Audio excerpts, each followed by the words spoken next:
1917 का साल है। दुनिया फर्स्ट वर्ल्ड वॉर के अंधेरे से गुजर रही है और यूरोप के बर्फ से ढके हुए रास्तों पर एक ट्रेन चल रही है जो सिर्फ एक सफर नहीं बल्कि मौत को अपने साथ ले जा रही है। ये ट्रेन है ट्रांस साइबेरियन एक्सप्रेस, जो चाइना से रशिया के रास्ते यूरोप की तरफ जा रही है।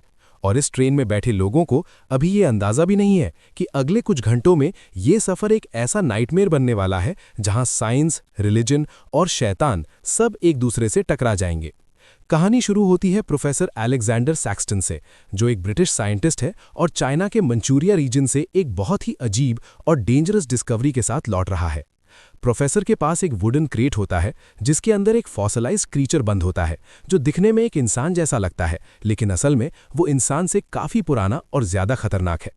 प्रोफेसर का मानना होता है कि ये क्रीचर मिलियंस ऑफ ईयर्स पुराना है और शायद ह्यूमन एवोल्यूशन से भी पहले का है। इसीलिए वो इसे साइंटिफिक दुनिया के सामने प्रूफ के तौर पर पेश करना चाहता है। लेकिन जैसे ही ट्रेन अपनी जर्नी शुरू करती है, उस क्रेट के आसपास अजीब सी ठंडक महसूस होने लगती है, जैसे कोई जिंदा चीज उस अंधेरों में सांस ले रही हो। ट्रेन के कुछ देर चलने के बाद ही एक और इम्पॉर्टेंट कैरेक्टर एंट्री करता है, डॉक्टर वेल्स, जो एक ब्रिटिश एंथ्रोपोलॉजिस्ट है और प्रोफेसर सैक्सटन की थ्योरीज पर भरोसा नहीं करता। दोनों के बीच पहले ही टेंशन होती है क्योंकि डॉक्टर वेल्स का मानना होता है कि प्रोफेसर अपनी डिस्कवरी को बढ़ा चढ़ाकर पेश कर रहा है। लेकिन जब डॉक्टर वेल्स उस क्रीचर को देखने की जिद करता है और क्रेट खोला जाता है, तब सब कुछ नॉर्मल लगता है क्योंकि अंदर एक जमा हुआ बर्फ जैसा इंसानी शरीर होता है जिसका चेहरा बिल्कुल खाली और आंखें बंद होती हैं, जैसे कोई मुर्दा हो। प्रोफेसर बताता है कि ये क्रीचर एक मीटियोर के साथ धरती पर आया होगा और इसी वजह से इसमें एक्स्ट्रा ऑर्डिनरी एबिलिटीज हो सकती हैं।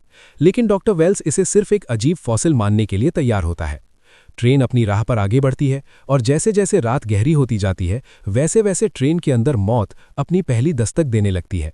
एक गार्ड जो क्रेट के पास ड्यूटी पर होता है, अचानक बिना किसी वजह के बेहोश हो जाता है और जब लोग उसे चेक करते हैं तो पता चलता है कि उसके दिमाग में जैसे कुछ निकाल लिया गया हो। उसकी आंखें सफ़ेद हो चुकी होती हैं और वो बिना किसी रिएक्शन के मुर्दा पड़ा होता है। इस मौत के बाद ट्रेन में अफरा तफरी मच जाती है और सब लोग ये सोचने लगते हैं कि ये कोई पॉलिटिकल या वॉर रिलेटेड मर्डर हो सकता है। लेकिन प्रोफेसर सैक्सटन को धीरे धीरे अंदाजा होने लगता है कि जो क्रीचर वो लाया है शायद वो मुर्दा नहीं था। जब क्रेट दोबारा चेक किया जाता है तो सब लोग शॉक में आ जाते हैं क्योंकि जो फॉसिल पहले जमा हुआ और डेड लग रहा था, अब उसके चेहरे पर थोड़ी मूवमेंट होती दिखती है, जैसे उसने सांस ली हो। यहीं से हॉरर अपना असली रूप दिखाना शुरू करता है।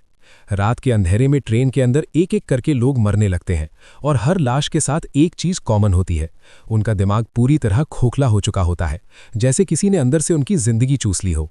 डॉक्टर वेल्स और प्रोफेसर सैक्सटन अब मजबूर हो जाते हैं साथ काम करने के लिए, क्योंकि ये मर्डर्स किसी नॉर्मल इंसान के बस के नहीं लगते।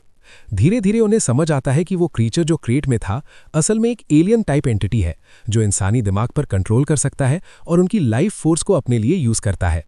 इस एंटिटी के पास टेलीपैथिक पावर्स होती हैं और ये अपनी कॉन्शियसनेस को दूसरों के दिमाग में ट्रांसफर कर सकता है। मतलब अगर इसका ओरिजिनल बॉडी खत्म भी हो जाए तब भी ये किसी और के दिमाग में जिंदा रह सकता है। इस रेवलेशन के बाद ट्रेन के लोग और ज्यादा घबरा जाते हैं क्योंकि अब उन्हें समझ नहीं आ रहा होता कि कौन इंसान है और कौन सिर्फ उस क्रीचर का पपेट। कहानी उस वक्त और ज्यादा डार्क हो जाती है जब पता चलता है कि वो एलियन सिर्फ लोगों को मार नहीं रहा बल्कि उनके थ्रू सीख भी रहा है। इंसानी इमोशंस, लैंग्वेज और प्लानिंग को समझ रहा है ताकि वो और पावरफुल बन सके। ट्रेन में एक और स्ट्रॉन्ग कैरेक्टर होता है कैप्टन कजान, जो कसाक सोल्जर होता है और डिसिप्लिन और रूल्स में विश्वास करता है। वो हर चीज को लॉजिकली देखना चाहता है, लेकिन जब उसके सामने एक ऐसी लाश आती है जिसका दिमाग लिटरली गायब होता है, तब उसका भी भरोसा हिलने लगता है। कहानी में एक और एंगल तब ऐड होता है जब एक मिस्टीरियस प्रीस्ट फादर पुजार्डोव ट्रेन में रिवील होता है, जो शुरू से ही प्रोफेसर सैक्सटन के क्रेट को देखकर अनईजी होता है। फादर का मानना होता है कि ये क्रीचर साइंस से परे है और शैतान से जुड़ा हुआ हो सकता है। वो प्रोफेसर को वॉर्न करता है कि कुछ चीजें ऐसी होती हैं जिन्हें जगाना ही पाप होता है। लेकिन प्रोफेसर अब भी अपनी साइंटिफिक सोच से बाहर नहीं निकल पाता और मानता है कि हर चीज का जवाब साइंस में ही छुपा होता है। इस बीच एलियन एंटिटी अपनी पावर्स का और ज्यादा खुलासा करती है जब वो एक डेड बॉडी को कंट्रोल करके लोगों पर अटैक करवाती है और यहां से ट्रेन एक मूविंग कॉफिन बन जाती है जहां हर कंपार्टमेंट में सिर्फ डर और शक भरा होता है। लोग एक दूसरे को देखकर डाउट करने लगते हैं क्योंकि कोई भी नेक्स्ट टारगेट हो सकता है या शायद ऑलरेडी उस एलियन के कंट्रोल में हो। कहानी का टेंशन उस वक्त पीक पर पहुंचता है जब डॉक्टर वेल्स को एहसास होता है कि ये क्रीचर सिर्फ इंडिविजुअल ब्रेन्स नहीं बल्कि पूरे ह्यूमन रेस के लिए थ्रेट है, क्योंकि अगर ये जमीन पर फैल गया तो ये ह्यूमैनिटी को खत्म कर सकता है। प्रोफेसर सैक्सटन धीरे धीरे गिल्ट में डूबने लगता है, क्योंकि ये सब उसकी वजह से हुआ होता है। लेकिन अब वापस जाने का कोई रास्ता नहीं होता। ट्रेन बर्फ से ढके हुए एक रिमोट स्टेशन के पास स्लो होती है और यहीं पर कहानी एक ऐसे मोड़ पर आकर रुकती है जहां साइंस और रिलीजन के बीच असली जंग शुरू होने वाली होती है। क्योंकि अब सिर्फ एक सवाल बचता है कि क्या इस एलियन को लॉजिक से मारा जा सकता है या फिर इसके लिए किसी और ही ताकत की जरूरत होगी। ट्रेन जैसे जैसे बर्फ से ढके हुए उस रिमोट स्टेशन के करीब पहुंचती है, वैसे वैसे हर पैसेंजर के चेहरे पर मौत का साया साफ दिखने लगता है। अब किसी को भी एक दूसरे पर भरोसा नहीं रहा होता, क्योंकि सबको ये डर सताने लगता है कि शायद उनके सामने बैठा इंसान ही वो चीज़ हो जो उनकी जिंदगी छीन सकती है। डॉक्टर वेल्स और प्रोफेसर सैक्सटन दोनों इस बात पर अग्री हो जाते हैं कि अगर इस एलियन एंटिटी को रोकना है तो सबसे पहले उसकी असली बॉडी को कंप्लीटली डिस्ट्रॉय करना होगा। लेकिन प्रॉब्लम ये होती है कि वो क्रीचर अब सिर्फ एक बॉडी तक लिमिटेड नहीं रहा होता। वो अपनी कॉन्शियसनेस को एक इंसान से दूसरे इंसान में ट्रांसफर कर सकता है। मतलब अगर एक बॉडी मर भी जाए तो वो तुरंत किसी और के दिमाग पर कब्जा कर लेता है। इसी वजह से हर मर्डर के बाद अनसर्टेनिटी और ज्यादा बढ़ जाती है, क्योंकि कोई नहीं जानता कि अगला कौन होगा और कौन ऑलरेडी उस शैतान का होस्ट बन चुका है। कैप्टन कजान डिसिप्लिन बनाए रखने की कोशिश करता है और सोल्जर्स को ऑर्डर देता है कि कोई भी कंपार्टमेंट अकेला ना छोड़े। लेकिन ये प्लान भी फेल हो जाता है जब एक सोल्जर को लोगों के सामने ही कंट्रोल करके दूसरे पैसेंजर्स पर अटैक करवा दिया जाता है।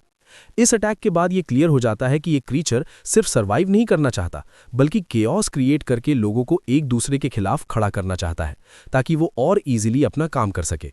फादर पुजार्डो इस पॉइंट पर पूरी तरह श्योर हो जाता है कि ये चीज़ सिर्फ एलियन नहीं बल्कि एक शैतानी ताकत है जो इंसानी लालच और घमंड का फायदा उठा रही है।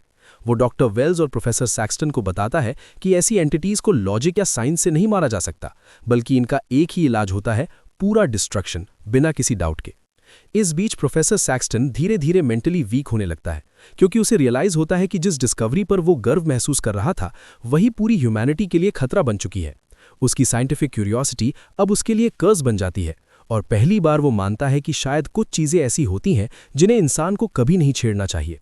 ट्रेन के अंदर आग लग जाती है, एक्सप्लोजन्स होने लगते हैं और पैनिक पूरी तरह से कंट्रोल के बाहर चला जाता है। एलियन एंटिटीज केओस का पूरा फायदा उठाती है और एक के बाद एक लोगों के दिमाग पर कब्जा करती जाती है, जैसे वो उनकी जिंदगी को सिर्फ फ्यूल की तरह यूज कर रही हो। डॉक्टर वेल्स एक हॉरिफाइंग डिस्कवरी करता है जब वो समझता है कि ये क्रीचर सिर्फ ब्रेन्स खाने के लिए नहीं बल्कि इंसानी नॉलेज और एक्सपीरियंस एब्जॉर्ब करने के लिए भी लोगों को मार रहा है। मतलब हर मर्डर के साथ ये और ज्यादा इंटेलिजेंट और डेंजरस होता जा रहा है। इसी रियलाइजेशन के बाद एक एक्सट्रीम डिसीजन लिया जाता है कि अगर इस एंटिटी को हराना है तो पूरी ट्रेन को ही खत्म करना पड़ेगा। ये डिसीजन लेना आसान नहीं होता, क्योंकि इसका मतलब होता है कि जो भी लोग अभी तक जिंदा हैं उनकी जान भी सैक्रिफाइस करनी पड़ेगी, लेकिन इसके अलावा कोई रास्ता भी नहीं बचता। फादर पुजार्डो इस सैक्रिफाइस के लिए तैयार होता है और कहता है कि कभी कभी पूरी दुनिया को बचाने के लिए कुछ लोगों का मरना जरूरी होता है। फाइनल मोमेंट्स में ट्रेन एक फ्रोजन ब्रिज पर पहुंचती है जहां नीचे सिर्फ बर्फ और अंधेरा होता है। यहीं पर एलियन एंटिटी अपना असली रूप दिखाती है जब वो एक पावरफुल होस्ट के थ्रू सबको चैलेंज करती है और बताती है कि इंसानी जात सिर्फ एक एक्सपेरिमेंट है जो फेल हो चुका है। ये रिवील सुनकर प्रोफेसर सैक्सटन पूरी तरह से टूट जाता है, लेकिन वही उसका लास्ट रिडेम्पशन मोमेंट भी होता है, क्योंकि वो डिसाइड करता है कि अब वो अपनी गलती को खुद ही खत्म करेगा। वो डॉक्टर वेल्स के साथ मिलकर एक्सप्लोजिव सेट करता है ताकि ट्रेन को ब्रिज पर ही उड़ा दिया जाए। जब काउंटडाउन शुरू होता है, एलियन एक आखिरी बार अपनी टेलीपैथिक पावर्स यूज करके लोगों के दिमाग में डर और कंफ्यूजन भर देता है, लेकिन इस बार लोग उसके जाल में नहीं फंसते। कैप्टन कजान अपनी जान की परवाह किए बिना सोल्जर्स को ऑर्डर देता है कि वो ट्रेन को ब्रिज पर ही लॉक कर दे ताकि कोई एस्केप न कर सके। आखिरी कुछ सेकंड्स में प्रोफेसर सैक्सटन एलियन के सामने खड़ा होता है और एक्सेप्ट करता है कि साइंस का काम सिर्फ खोजना नहीं बल्कि जिम्मेदारी लेना भी होता है। एक्सप्लोजन होता है, पूरी ट्रेन आग और बर्फ के बीच तबाह हो जाती है और एलियन एंटिटी के साथ साथ सब कुछ खत्म हो जाता है। जब सुबह होती है, सिर्फ बर्फ, धुआं और टूटे हुए लोहे के टुकड़े बचते हैं, जैसे ये सफर कभी हुआ ही ना हो। मूवी यहीं खत्म होती है, लेकिन अपने पीछे एक बहुत गहरा मैसेज छोड़ जाती है कि इंसान का सबसे बड़ा दुश्मन कोई मॉन्स्टर या एलियन नहीं बल्कि उसका अपना घमंड होता है। हॉरर एक्सप्रेस हमें ये दिखाती है कि जब साइंस बिना एथिक्स के आगे बढ़ती है तो वो डिस्कवरी से ज्यादा डिस्ट्रक्शन बन जाती है, और कुछ रास्ते ऐसे होते हैं जहां तक पहुंचना ही ह्यूमैनिटी के लिए खतरनाक हो सकता है। ये मूवी सिर्फ एक हॉरर स्टोरी नहीं बल्कि एक वार्निंग है कि हर अनोखी चीज को समझने की कोशिश में कभी-कभी इंसान अपनी ही बर्बादी का रास्ता खोल देता है।